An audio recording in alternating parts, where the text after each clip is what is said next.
이번에 그 영장 기각은 이제 그 김명수 체제 판사가 개딸의 그 협박이 굴복한 헌정사상 최악의 오점이다. 예. 이렇게 평가하고요. 예. 판사가 얼마나 당황했는지 글자 800자 내도 모순 덩어리예요.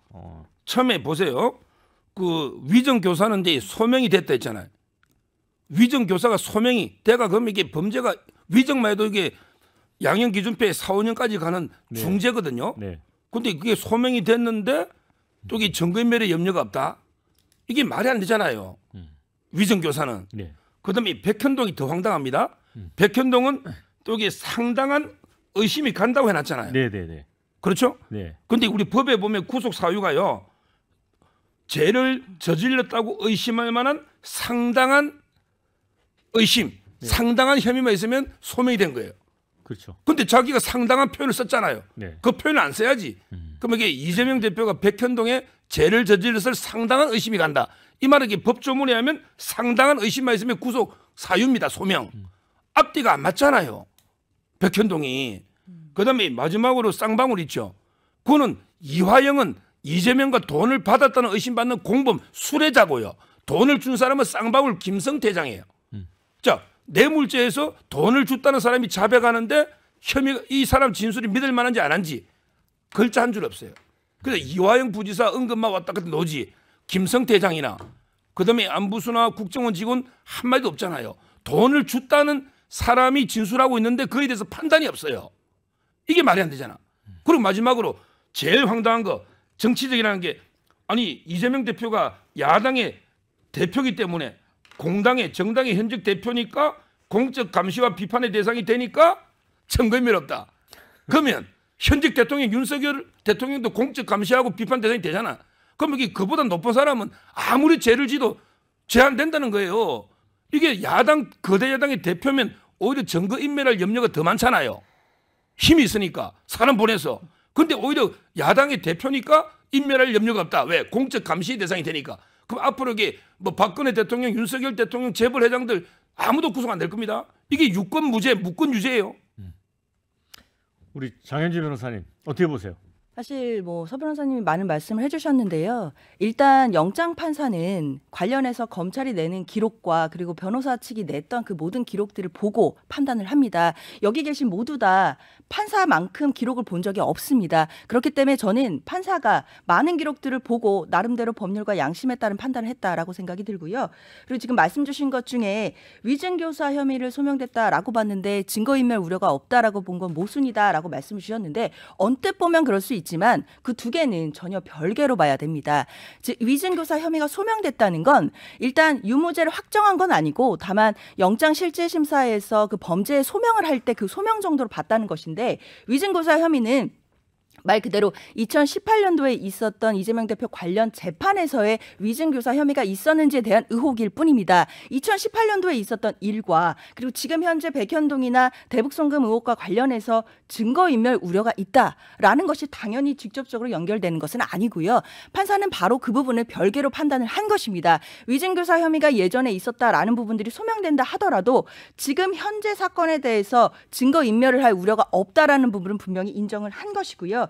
특히 백현동 사건과 관련해서는 범죄 소명이 없다라는 부분에서 강조한 부분이 직접 증거가 부족하다라는 점을 분명히 했습니다. 이 부분을 계속해서 이재명 대표 측이 그동안 이야기했던 부분인데요.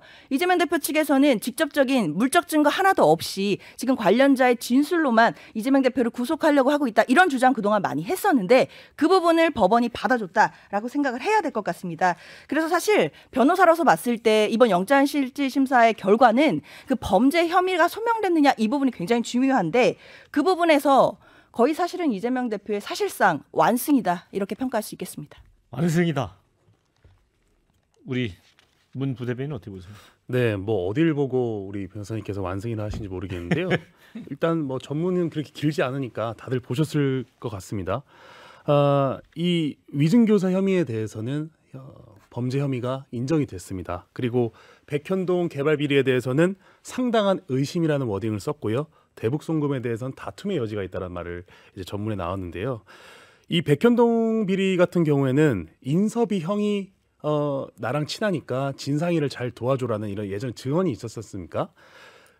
일반 사람들도 그런 증언들 보면 상당한 의심이 있다 이렇게 표현할 수 있어요. 말인즉슨 굉장히 단순한 판단이다. 판사가 이렇게 상당한 의심을 가지고도 범죄 혐의에 대해서 소명을 하지 않았다는 것은 굉장히 아쉬운 부분이고요. 가장 핵심은 결국 증거인멸 가능성인 것 같습니다. 증거인멸에 대한 가능성이 있냐 없냐. 위증 교사 혐의가 인정됐음에도 불구하고 증거인멸에 대한 우려가 없다고 판단한 부분은 이런 겁니다. 뭐 술을 먹었는데 음주를 하지 않았다.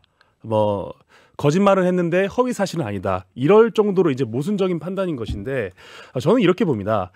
결국 이 판사님께서 이재명 대표가 현직 정당의 대표인 만큼 공적인 감시 기능 그리고 어떤 방어권을 적극적으로 수용해줬다 이렇게 보는데 저는 이 부분에서 굉장히 많은 국민들이 이제 의구심을 갖고 있다라고 말씀드리는 게 지난 우리가 2달만 보더라도 이재명 대표가 보인 모습은 증거 인멸을 넘어서 정말 자신의 권력을 몽땅 베팅해서 감옥살이를 피하기 위한 여정이 있었거든요. 예를 들어 검찰과 사사건건 실랑이를 벌이고 검찰의 수사를 방해하고 그리고 갑자기 감옥살이를 피하기 위해서 결국 단식을 시작했지 않습니까? 그러고 나서 이것도 안 통하니까 체포 동의안 표결 하루 전에 부결 지령문을 내렸습니다. 이런 부분들은 사실상 증거인멸을 적극적으로 하고 있었다. 저는 이렇게 판단을 했는데 판사님께서 이렇게 의외의 판단을 하신 부분은 그냥 국민의 한 사람으로서 좀 의구심이 들고요. 결정적으로 판사도 사람입니다. 판사도 사람이기 때문에 판결이 언제나 완벽할 수는 없는데 저는 이렇게 생각합니다. 90만 명에 가까운 사람이 구속영장 실질심사 하루 전에 탄원서를 넣습니다. 그리고 개딸이라고 하는 이 강성 세력은 소총으로 테러를 한다고 협박을 해요. 온라인에서. 이런 상황 속에서 판사가 과연 정상적인 판단을 할 수 있을 것인지 저도 그러니까 판사님의 어떤 그런 마음이 이해가 가기도 합니다. 그렇기 때문에 저는 결국 이 민주당의 일종의 이런 겁박 행위, 사법 방해 행위가 이번 기각에 있어서는 결정적인 역할을 했다. 이렇게 생각합니다. 우리 장 기자님. 그러니까 저는 뭐 참 그 판사가 개딸이 두려워서 이런 판단을 했다 이렇게 보기에는 좀 국민의힘의 주장이 좀 부끄럽지 않나라는 생각이 좀 들고요. 대한민국 법원 그리고 수사기관은 피의자의 방어권 보장 그리고 헌법에 명시된 기본권 제한에 대한 과잉 금지 원칙에 따라서 최소한의 범위에서 그 수사 목적 달성을 위한 필요 조건을 맞춰야 된다. 이런 원칙, 불구속 수사 원칙을 가지고 있습니다. 그러니까 그런 차원에서 보자면 판사도 그런 판단을 한 거예요. 여러 가지 영장실질심사에서 유무죄 전체를 다 다투는 판결이 아니지 않습니까? 그러니까 이게 구속의 상당성이 있냐 없냐 이것만 보는 판사예요. 영장 전담부는. 근데 여기에서 마치 이번 판결로 인해서 이재명 대표가 무죄받았다 이렇게 판단하고 과잉해서 해석하는 국민의힘의 입장도 참 딱하다라는 생각이 좀 들고요. 실질적인 재판은 불구속 상태에서 이제부터 시작을 하는 거다. 그리고 관련해서 어떤 문제들이 있는지 살펴봐야 된다. 다만 검찰이 너무 급했다라고 보는 것이 법조기자들의 대체적인 판단입니다. 이유는 원래 백현동 사건하고 대북송금 사건 2건 가지고 묶어서 구속 그 구속 여부를 묻는 체포동의를 묻는 영장 청구를 한다고 했었던 거예요. 근데 느닷없이 21년 전 사건을 가져와 가지고 그 위증교사를 넣은 거죠. 근데 이거 자체가 21년 전 사건을 2018년 토론 과정에서 있었던 게 허위 사실 유포로 돼서 2019년 당시에 수사 재판이 있었고 4년 전에 참고인으로 나와서 주장했던 이 증인의 증언이 유죄냐 무죄냐 그걸로 인해서 구속을 다퉈야 되냐 말아야 되냐 이렇게 복잡하게 검찰이 한 거예요. 그러나 결과적으로 판사가 보기에 뭐 재판에 가서 다투시되 이걸 가지고 구속해야 되냐 그건 아니다. 이런 합리적인 판단을 했다. 이렇게 봐야 될 것 같고요.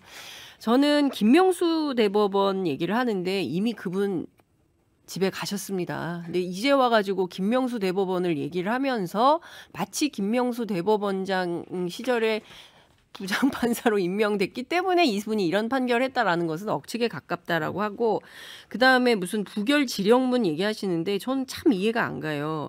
그 국민의힘 보수정당 극우 보수정당의 입장에서 볼 때는 그 북한 되게 싫어하잖아요. 근데 지령 이런 건 북한의 용어인데 또 이런 것도 이렇게 갖다 씁니다. 그래서 저는 그 언어도 좀 선별해서 쓰시면 좋겠다 이런 당부 말씀도 좀 드리고 싶습니다. 네.